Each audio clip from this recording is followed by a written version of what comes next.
오늘 우리에게 주시는 하나님의 말씀은 요한복음 4장 13절에서 19절까지 말씀입니다. 요한복음 4장 13절에서 19절까지의 말씀 다 함께 봉독하겠습니다. 예수께서 대답하여 이르시되 이 물을 마시는 자마다 다시 목마르거니와 내가 주는 물을 마시는 자는 영원히 목마르지 아니하리니 내가 주는 물은 그 속에서 영생하도록 솟아나는 샘물이 되리라. 여자가 이르되 주여 그런 물을 내게 주사 목마르지도 않고 또 여기 물 기르러 오지도 않게 하옵소서. 이르시되 가서 내 남편을 불러오라. 여자가 대답하여 이르되 나는 남편이 없나이다. 예수께서 이르시되 내가 남편이 없다 하는 말이 옳도다. 너에게 남편 5이 있었고 지금 있는 자도 내 남편이 아니니 내 말이 참되도다. 여자가 이르되 주여 내가 보니 선지자로소이다. 아멘. 근데 목사님 지금 소개하실 때 한 교회에서 33년 목회 뚝심이 있다고 말씀하셨는데 저보다는 여러분의 담임 목사님이신 양 목사님이 더 뚝심이 계시죠. 우리 시애틀은 한국 상황으로 치면 영적으로 볼 때 남한 같은 곳이고 뉴욕은 영적으로 볼 때 북한 같은 곳입니다. 그런 곳에서 우리 목사님이 담대하게 또 대담하게 용기 있게 귀한 사역 20년이 넘으셨잖아요. 그죠? 만약 우리 당회장 목사님께서 정말 필요하셔서 부르시지 않으셨으면 아마 저보다도 더 오래 하셨지 않았을까 그런 생각이 들어요. 이렇게 존경하는 우리 양 목사님 또 사랑하는 우리 성도님들께서 부족한 사람을 불러주시고 이 새벽에 내 평생에 2시 반에 일어나 보기 처음이지만 이 새벽에 이렇게 함께 예배를 드릴 수 있게 해주신 하나님 그리고 여러분에게 진심으로 감사를 드리겠습니다. 잠깐 기도하시죠. 하나님 감사합니다.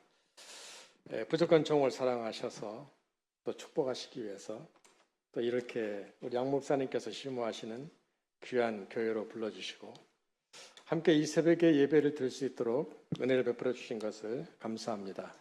모쪼록 이 안시간이 우리 모두에게 하나님의 음성을 듣는 복된 시간 될 수 있도록 도와주시옵시고 하늘의 신령한 문을 열어주시고 그 문을 통해서 이슬 같은 은혜가 우리 모두에게 임할 수 있게 축복하여 주옵소서. 감사를 드리고 예수님의 이름으로 기도합나이다. 아멘.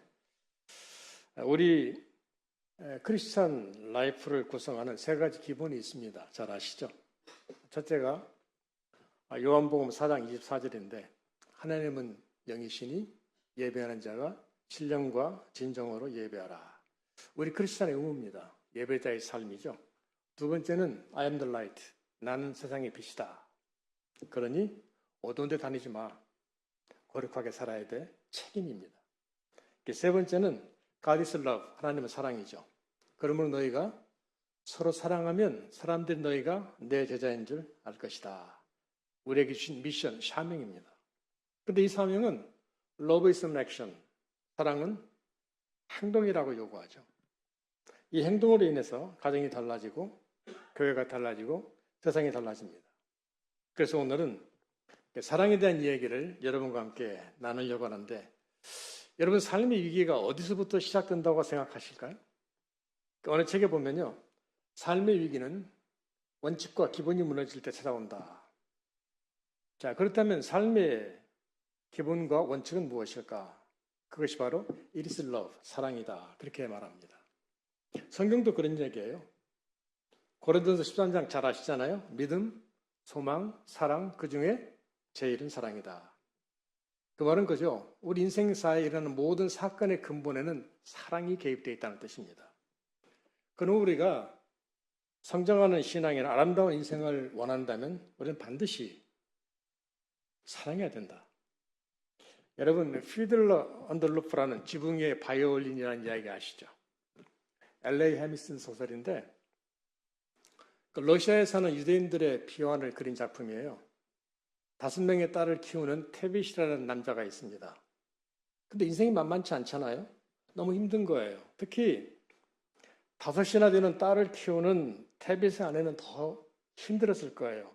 그러던 어느 날 테빗의 아내가 테빗을 향해서 불평을 털어놓기 시작해요. 먹는 거, 입는 거, 심지어 마실 물조차 부족한 이 삶이 너무 힘들다. 더군다나 내 딸들도 도움이 되지 않아. 끊임없이 불평을 남편에게 늘어놓습니다.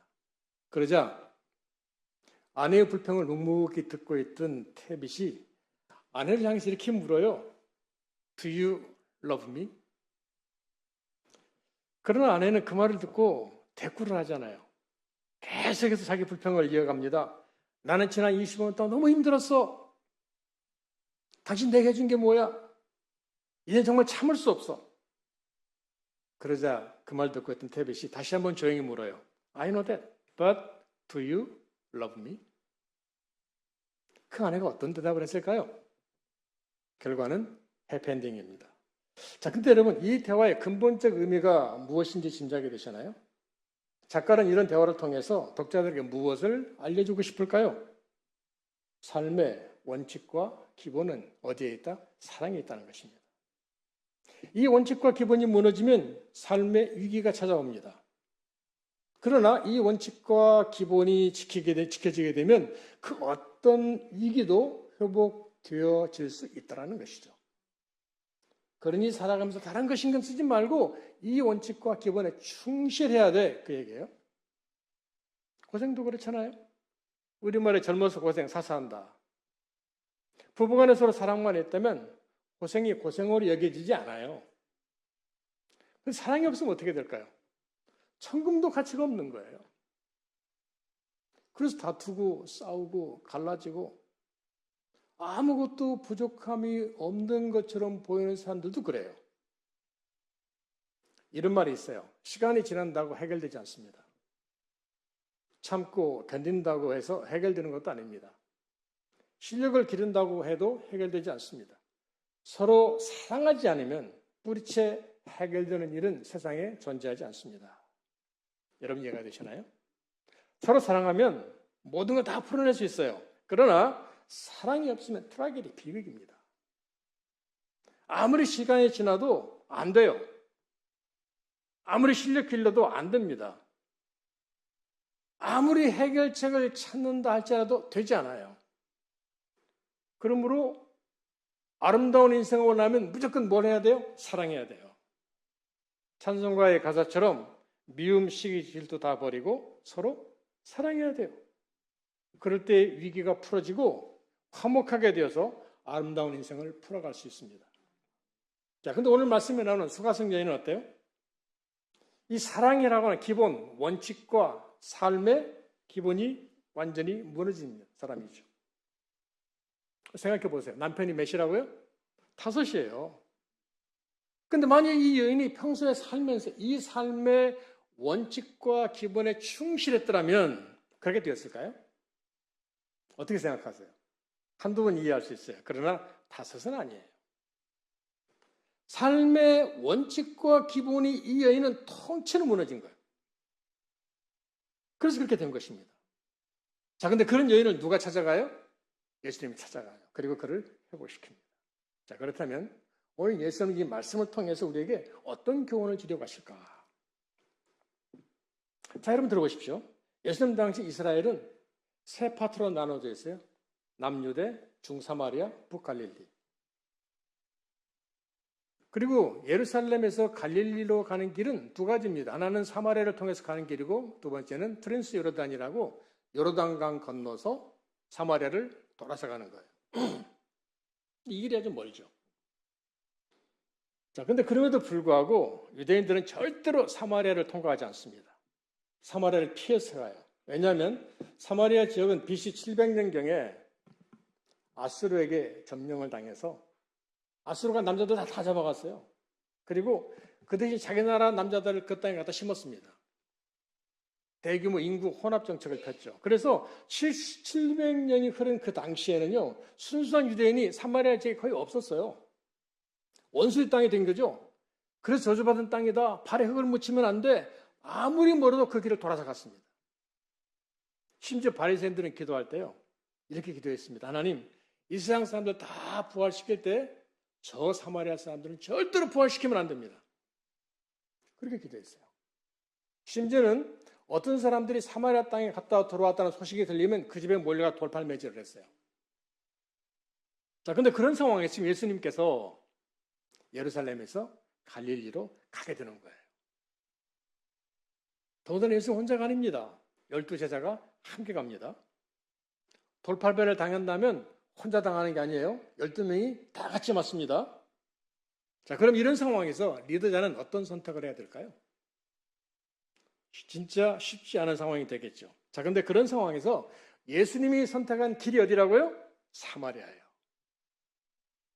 어떤 의미로 그렇게 했을까요? 나는 돌팔매를 당해도 좋아. 나를 죽인다고 덤벼도 좋아. 그래도 나는 이 길을 갈 거야. 너희가 따라오고 싶으면 따라오고, 오고 싶지 않으면 오지 마. 그냥 가는 거예요. 왜 그랬을까요? 왜 예수는 모두에게 편한 길을 놓아두고 왜 그 고난을 선택했을까요? 그가 무엇이죠? 이리 쓰려고, 사랑입니다. 성경에 이렇게 되어 있어요. 내가 하늘로서 온 것은 마귀의 일을 멸하고 잃어버린 영 찾아서 구원하려 함이라. 우리 예수님이 세상에 오신 궁극적 목적은 잃어버린 자를 찾아서 회복시키는 거예요. 근데 무엇으로 그 회복을 시켜요? 이리 쓰려고. 그게 바로 사랑이라는 것입니다. 서두에도 말씀을 드렸지만 사랑 때문에 삶의 원칙과 기본이 무너진 여인을 다시 회복시키는 길은 오직 한 가지예요. 그것도 역시 사랑밖에 없는 것입니다. 그래서 예수님께서 Love is an action, 사랑은 행동이야. 사랑으로 그 여인을 회복시키기 위해서 그 고난의 길을 가는 것입니다. 저는 가끔 내가 사랑하고 싶어하는 사람과 예수님이 사랑하고 싶어하는 사람은 다를 수 있다는 생각을 해요. 여러분 생각해 보세요. 우리가 가까이 하고 싶은 사람은 어떤 사람일까요? 남편이 5시나 되는 여인일까요? 아니면 건강한 사람일까요? 당연히 건강한 사람이죠. 손을 잡아도 기분 좋은 사람이에요. 그런데 예수님은 어때요? 내가 좋아하는 그 길이 아닌 예수님만의 길을 가요. 그걸 우리가 다른 길이라고 이야기하죠. 가난하고 소외된 사람들 모두가 고개를 돌리는 막달라 마리아, 세리사개오, 과부, 고아, 남편이 5명이나 되는 비난받는 사람들, 우리가 원하는 사람하고 예수님이 원하는 사람이 다를 수 있습니다. 우리만 그런 게 아니에요. 다 마찬가지입니다. 그래서 죄인 집에 들어가는 예수님을 보고 바리새인들이 제 아들에게 묻잖아요. 야, 어떻게 너희 선생은 꼭 죄인 집만 찾아가냐? 그때 그 말 듣고 예수님이 뭐라고 했어요? 의원은 병자에게 필요한 것이지 건강한 사람에게 필요한 게 아니야. 예전에 뉴욕 브루클린에 있는 유명한 판사 이야기 혹시 아시는지 모르겠어요. 그 교회는 매 주일마다 그 교회 처음 나온 분들을 앞에 불러서 그 가족들을 소개하는 시간이 있습니다. 근데 그날은 그 중에 홈리스가 한 사람이 있었어요. 그러자 소개를 받고 나간 사람들이 아무도 그 곁에 서려고 하지 않습니다. 왜 그럴까요? 냄새나거든요. 근데 맨 마중에 그때 그 지역으로 새로 부임한 아주 유명한 이름난 판사가 소개를 받고 나갔어요. 어떻게 했을까요? 그 판사는 신실한 사람입니다. 일부러 홈리스를 먼저 찾아가요. 그리고 악수를 한 다음에 이렇게 말합니다. 형제님 반갑습니다. 그러자 아버지를 따라 나온 자녀들이 차례로 다가가서 홈리스에게 악수를 하는 거예요. 제일 마지막에 그 판사의 막내 아들이 조그마한 꼬마 아이인데 그 홈리스에게 다가갔어요. 그리고는 악수 대신 그 허벅지를 껴안습니다. 그리고 이렇게 말해요. 아저씨, 제 이름은 율리예요. 반가워요. 그 아이가 그렇게 이야기하는 순간에 잠시 동안 교회는 정적에 휩싸였어요. 그리고 앞에서부터 한 사람씩 일어나서 박수를 치기 시작합니다. 하나님이 그날 그 교회에 큰 은혜를 베풀어 주신 것이죠. 여러분 지금 이것이 무엇을 이야기하는 것인지 이해가 되십니까? 그것은 바로 사랑이라는 것입니다. 우리 크리스찬들이 가져야 될 기본적 원칙과 삶이에요. 그거 있어야 크리스찬이지 그거 없으면 아니라는 거죠. 여러분 마태복음에 나오는 사마리아 산의 비유가 바로 그 얘기예요. 다 알면서도 고치지 못하고 옛 습관을 반복하며 살아가는 좋은 것만 찾으려고 하는 그 인간의 심성을 비꼬은 것입니다. 자, 그렇다면 오늘 우리는 어때요? 이제 그런 습관 다 고쳤을까요? 아니면 아직도 그 허망한 일상에서 벗어나지 못하고 있는 걸까요? 만일 우리가 나는 크리스찬이다라고 말하면서도 아직도 그 허망한 유혹에서 벗어나지 못하고 살고 있다면 우리도 유대인처럼 삶의 기본이 무너진 것입니다. 아니야라고 말할 수 없는 거예요. 기본 원칙이 깨져가고 있는 거예요. 자, 그럼 우리가 나는 크리스찬입니다라고 말할 수 있을까요? 아니면 내 이웃에 있는 사람들이 저 사람은 크리스찬이야라고 말해줄 수 있을까요? 힘든 얘기입니다. 그래서 세상이 시끄러운 거예요. 그래서 다투고 싸우고 갈라서고. 요즘 우리 미국은요, 노매드 라이프라고 아무것도 가지기 싫다. 할부 인생 지쳤어. 다 없애버리고요. 그저 그냥 썩은 차 하나 끌고 돌아다니면서 자유롭게 사는 사람들이 엄청 많습니다. 근데 그런 사람들이 많아지는 반면에 홈리스가 증가를 하는 거예요. 왜냐하면 그런 사람들이 나중에 다 홈리스 되거든요. 그러다 보니까 마약이 판을 치게 되고 사회가 어려움을 겪어요. 우리 양 목사님 계시는 뉴욕이 대표적인 곳이죠. 시카고, 요즘 시애틀도 마찬가지예요. 저는 시애틀에 살고 있는데 골치 아픕니다. 얼마나 사건 사고를 많이 일으키는지 몰라요. 우리 교회는 숲속에 있어요. 뒤에 조그마한 호수가 하나 있는데 시에서 그 호수를 공원으로 지정을 해가지고 주변에다가 우리 한국은 참 그런 게 많더라고요. 사람들이 아침에 걸을 수 있는 트레일 코스를 만들어 놨습니다. 그리고 우리 교회 앞에다가 허니바켓이라고요. 임시 화장실을 이렇게 두 개를 갖다 놨어요. 그리고는 우리 교회에서 수도를 빼가지고 밖으로 물을 이렇게 연결시켜 놨어요. 그러니까 홈리스들은 가장 필요한 게 뭐죠? 물입니다. 목욕을 해야 되잖아요. 그게 우리 교회 옆에 숲속에 있으니까 잠자기 좋죠. 물 있으니까 목욕하기 좋죠. 옆에 화장실 있으니까 볼일 보기 좋잖아요. 이게 천혜의 조건을 가지고 있는 거예요. 그러니까 저녁만 되면 홈리스가 다 글로 몰려 우리 교회 앞으로.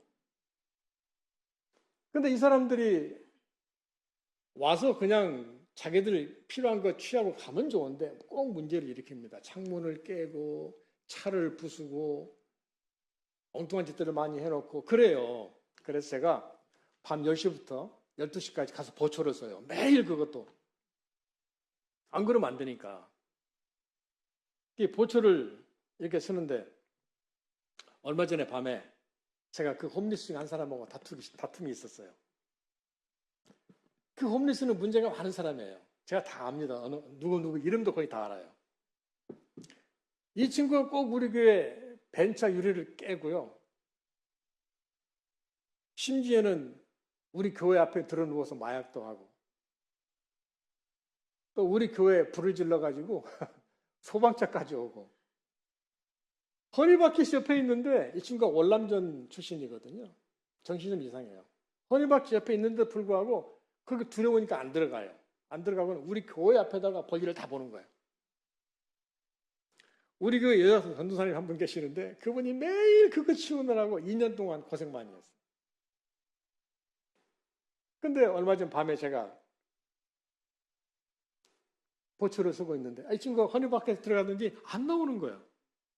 30분이 지나도 안 나와요. 제가 화가 나더라고요. 그래서 너무 내가 화가 나가지고 차에서 내려서 허니마켓에 갔어요. 문을 탁 열고 당장 나와. 너 여기서 당장 꺼져. 큰 소리로 제가 화를 냈죠.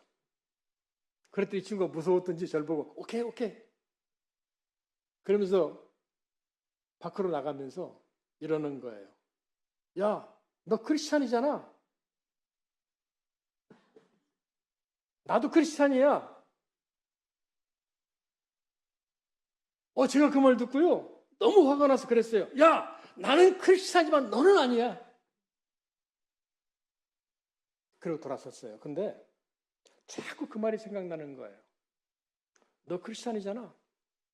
나도 크리스찬이야. 며칠이 지난 다음에 제가 밤 11시쯤 또 파수꾼 역할을 하다가 우리 교회 바로 앞에 가스스테이션이 있는데 가스를 넣으려고 거기 갔어요. 근데 마침 그 친구가 그 가스스테이션에 청소를 하고 있더라고요. 그래서 그런가 보다 했어요. 그 다음날도 혹시나 하고 보니까 그 다음날도 거기 청소를 하고 있어요? 그래서 제가 거기 갔어요. 가서 물었죠. 야, 너 여기 청소하기로 했어? 그랬더니 그 친구가 그래요. 이 주인이 자기를 불러주면 언제든지 와서 내가 청소를 해주기로 했다고 이야기를 했대요. 그랬더니 이틀 연속 불러서 자기가 청소를 하고 있대요. 그러면 돈 주는 게 아니고 약간 빵이나 음료수 정도를 줄 거예요. 근데 그때 그 말을 듣는 순간 성령께서 제 몸을 탁 치시더라고. 지갑을 뒤졌더니 마침 20불짜리가 하나 있었어요. 그래서 제가 20불 주면서 야, 이거 음료수라도 좀 사 먹어라. 그랬더니 그 친구가 그 돈을 받고 저를 보고 그래요. 미안해, 패스터. 내가 다시는 문제 안 일으킬게. 제가 갑자기 감동이 왔어요. 이런 생각이 들더라고요. 변화라고 하는 것은 큰 소리가 아니라 사랑에서 나오는 것이구나. 그래, 너도 크리스찬이고 나도 크리스찬이다. 앞으로 네가 또 우리 교회 앞에서 그런 일을 할지 모르지만 많이 할 거예요. 머지않은 시간에. 그러나 그 순간만큼은 그런 생각이 들더라고요. 요한 사도가 요한에서 2장 10절로 11절에서 이렇게 얘기합니다. 그 형제를 사랑하는 자는 빛 가운데 거하고 자기 속에 거리낌이 없으나 그 형제를 미워하는 자는 어둠 가운데 있고 또 어둠 가운데 행하며 갈 곳을 알지 못하느니 이는 어둠이 그 눈을 멀게 하려 함이라. 여러분, 왜 유대인들이 사마리아로 가지 않고 트랜스 요르단으로 돌아갈까요?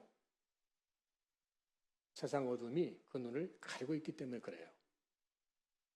왜 뉴욕에 거주하는 사람들이 홈레스의 곁에 서지 않았을까요? 왜 저는 그 홈레스에게 나는 크리스찬이지만 너는 아니야 라고 소리쳤을까요? 잠시 잠깐이죠. 세상의 어둠이 우리 눈을 가리기 때문에 그렇습니다. 그래서 유대인들도 뉴욕 사람들도 저도 그 사마리아를 피해가며 살고 싶었던 거죠. 자, 근데 우리 예수님 어떻게 했어요? Love is an action. 사랑은 행동이에요. 사마리아 수가성으로 그 여인을 찾아갑니다. 뉴욕에 가셔서 그 홈레스 곁에 서신 거예요. 그날 밤 저희가 오셔서 20불을 주게 하신 것이죠. 무엇 때문에 그렇게 했을까요? 사랑 때문에 그렇게 하는 거예요. 무너진 삶의 원칙과 기본을 찾게 해주시는 것이죠. 그날 밤 하나님의 은혜는 그 홈리스가 아니라 바로 내가 받은 것이구나. 그리고 하나님은 그걸 알게 하시려고 오늘 이 말씀을 기록하셨구나. 이런 말이 있어요. 사랑은 말로 하는 게 아니라 손과 발로 하는 것이다. 그리고 예수님은 그거를 증명하십니다. 뉴욕의 판사가 그걸 증명했어요. 그 하나님은 그날 밤 홈리스를 통해서 내게 그걸 알게 하셨습니다. 그러자 그대로 홈리스 볼 때마다 내 마음이 얼마나 편한지 몰라요. 여러분, 삶의 위기가 어디서부터 온다고요? It is love. 삶의 원칙과 기본이 무너지면 찾아옵니다. 그 회복하지 못하면 어떻게 될까요? 나도 모르게 남편 5 되는 거예요. 나도 모르게 홈리스가 아니라 유명한 사람 쫓아가게 됩니다. 나도 모르게 나는 크리스찬이지만 너는 아니야라는 비판적 시각을 갖게 되는 것입니다. 근데 여러분 그게 옳은 것일까요? 그렇지 않습니다. 자, 그러면 우리가 어떻게 다시 회복할 수 있어요? Love is an action. 사랑은 행동입니다. 그 사람 찾아야 돼요. 하나님 앞에 엎드려서 그 사람 달라고 간구해야 돼요. 성령의 감동을 받아야 됩니다. 그럴 때 무너진 내 인생이 새로워질 수 있고, 그럴 때 우리는 또 다른 수가성 여인을 일으키는 힘을 갖게 되는 거예요. 제가 여러분 목사님을 너무 잘 알아요. 뉴욕에 계실 때 교회가 어렵다고 하니까요. 한국에 있는 자기 집까지 팔아가지고 한 푼도 남김없이 교회에다 다 쏟아부은 분이 여러분 목사님이십니다. 그리고 그 뉴욕 교회를 우리 북미총회 대표적 교회로 성장시켰어요. 여러분 목사님은 초기장까지 하셨지만 저는 총무를 하고 부총회장을 했기 때문에 누구보다도 그 내막을 잘 알아요. 제가 그 교회를 한 1, 2년 전인가요? 갔어요. 가서 부엌에 장로님 함께 서 있는데 그 장로님이 제게 그러시더라고요. 아직까지 나는 우리 교회에서 우리 양 목사님 같은 분을 만난 적이 없습니다. 왜 그랬을까요? 왜 그분이 그런 말을 하죠? 성경에 이렇게 되어 있어요. 의인을 위해 죽는 자가 쉽지 않지만 그리스도께서는 먼저 우리를 위해 죽으심으로 우리에 대한 자기의 사랑을 확증하셨다. 목사님은 그 교회를 사랑하신 거죠. 그래서 전체를 다 드릴 수 있었던 거예요. 그래서 그 교회 장로님들, 집사님들, 권사님들이 정말 좋아하시더라고요. 마치 친가족처럼 돼요. 내가 볼 때. 부엌에서 같이 막 저한테도 그 밥 먹으라고 그러더라고요. 막 같이 밥 먹고요. 그러면서 뭐라고 하는지 아세요? 이 밥이 뉴욕에서 제일 맛있는 밥이래. 근데 그렇지는 않았어요, 사실.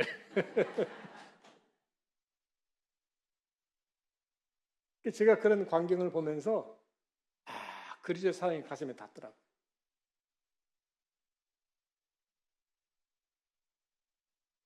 우리 교단적으로도 그래요. 우리 교단 총회장 임기가 1년입니다. 잘하면 2년이에요. 근데 여러분 뭐 다 들어보셨겠지만 수년을 계속해서 했어요. 왜 그랬을까요? 당회장 이영원 목사님께서 그만큼 아낀다는 뜻이죠. 그만큼 믿는다는 뜻입니다. 그분이 여러분의 누구예요? 그렇습니다. 그분이 얘기 오셨어요. 제가 그 소식 처음 들었을 때, 야, 그 교회 복 받았구나. 이제 그 교회 뒤집어지겠구나. 새로운 시대가 열리겠구나. 그런 생각이 들었어요. 왜냐하면 사람은 함께 살면 닮아가잖아요. 부부도 닮아가잖아요.